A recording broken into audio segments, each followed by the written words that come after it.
SIT ತನಿಖೆಗೆ ಆದೇಶ ಮಾಡಿದಾಗ ಭಾರತೀಯ ಜನತಾ ಪಾರ್ಟಿ ನಾವು ಸ್ವಾಗತವನ್ನ ಮಾಡಿದ್ದೇವೆ.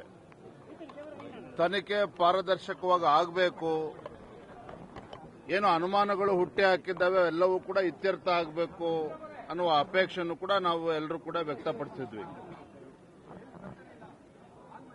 ಇವತ್ತು ತನಿಖೆ ನಡೀತಾ ಇರತಕ್ಕಂಥ ಸಂದರ್ಭದಲ್ಲಿ ಅನೇಕ ಗೊಂದಲಗಳು, ಅಪಪ್ರಚಾರಗಳು ಸಾಮಾಜಿಕ ಜಾಲತಾಣಗಳಲ್ಲಿ ಯಥೇಚ್ಛವಾಗಿ ನಡೀತಾ ಇದೆ. ಕೆಲವು ಹೇಳಿಕೆಗಳನ್ನು ನಮ್ಮ ಮಾಧ್ಯಮದ ಸ್ನೇಹಿತರು ಕೂಡ ಗಮನಿಸಬೇಕು. ಮೊದಲನೇದಾಗಿ ಉಸ್ತುವಾರಿ ಸಚಿವರುಗಳಾಗಿರುವಂತಹ ದಿನೇಶ್ ಗುಂಡೂರಾವ್ ಅವರು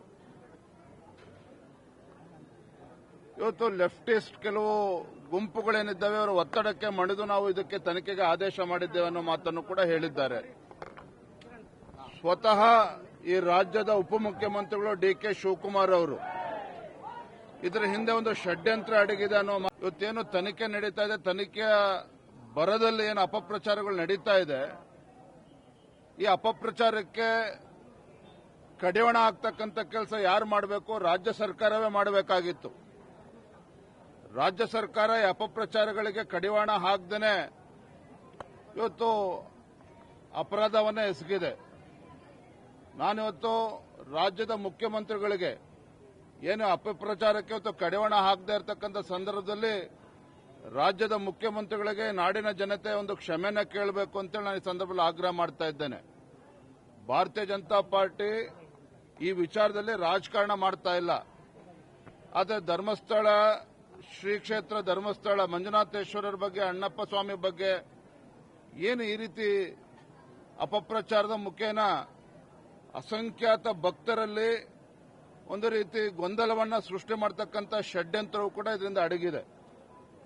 ಹಾಗಾಗಿ ಒಂದು 17 ಪ್ಲೇಸ್ ತೋರಿಸಿದ್ದಾರೆ, ಒಂದು ಪ್ಲೇಸ್ ಅಲ್ಲಿ ಯಾವುದೇ ಅಸ್ಥಿ ಪಂಜರ ಕಳೆಬಾರ ಯಾವುದೂ ಸಿಕ್ಕಿಲ್ಲ ಸರ್.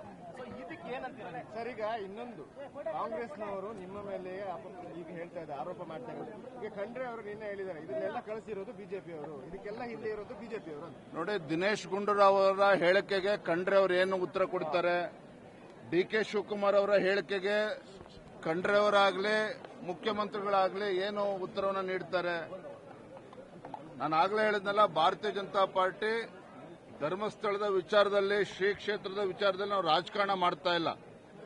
ಆದರೆ ಇವತ್ತು ಅಸಂಖ್ಯಾತ ಭಕ್ತರಲ್ಲಿ ಇವತ್ತೇನು ಗೊಂದಲ ಸೃಷ್ಟಿ ಮಾಡತಕ್ಕಂಥ ಒಂದು ಷಡ್ಯಂತ್ರ ಇದರಿಂದ ಅಡಗಿದೆ. ಅಪಪ್ರಚಾರಗಳೇನು ನಡೀತಾ ಇದೆ, ಇದ್ರ ಬಗ್ಗೆ ರಾಜ್ಯ ಸರ್ಕಾರ ಯಾಕೆ ಇನ್ನೂ ಎಚ್ಚೆತ್ತುಕೊಂಡಿಲ್ಲ? ಇವತ್ತು ಡಿ.ಕೆ. ಶಿವಕುಮಾರ್ ಉಪಮುಖ್ಯಮಂತ್ರಿಗಳು ಸಂದರ್ಭ ಬಂದಾಗ ಷಡ್ಯಂತ್ರ ಬಹಿರಂಗಪಡಿಸ್ತೇವೆ ಅಂತ ಹೇಳಿದ್ದಾರೆ. ಯಾಕೆ ಇನ್ನೂ ಸಂದರ್ಭ ಬಂದಿಲ್ವಾ? ಹಾಗಾದ್ರೆ ಇನ್ನೆಷ್ಟು ಅಪಪ್ರಚಾರಗಳು ನಡಿಬೇಕಾಗಾದ್ರೆ ಇನ್ನೂ ಸಂದರ್ಭ ಬಂದಿಲ್ವಾಗಾದ್ರೆ ಡಿ.ಕೆ. ಶಿವಕುಮಾರ್ ಅವರಿಗೆ?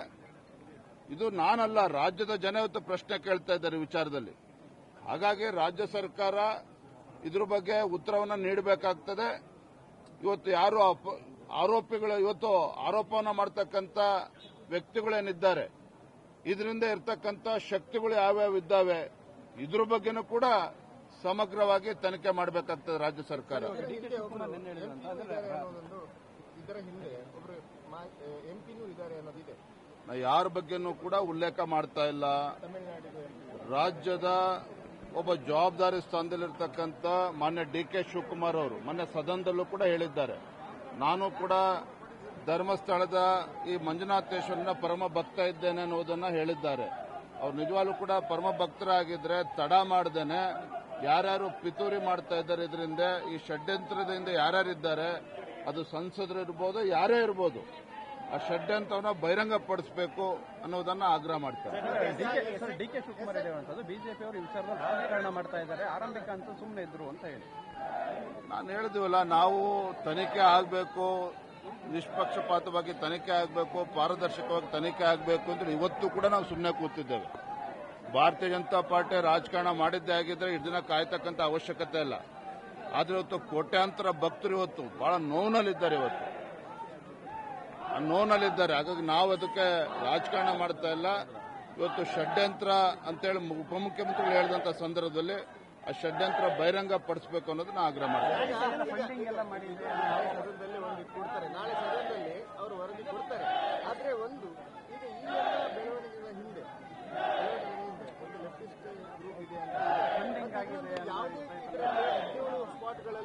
ಎಡಪಂಥೀಯ ಸಂಘಟನೆಗಳಿದ್ದಾವೆ ಅಂತೇಳಿ ಸ್ವತಃ ದಿನೇಶ್ ಗುಂಡೂರಾವ್ ಹೇಳಿದ್ದಾರೆ. ಎಡಪಂಥೀಯ ಸಂಘಟನೆಗಳು ಇದರಿಂದ ಇದ್ದಾರೆ ಅಂತ ಹೇಳಿದ್ರೆ ಎಲ್ಲವೂ ಕೂಡ ಸಮಗ್ರವಾಗಿ ತನಿಖೆ ಆಗಬೇಕು.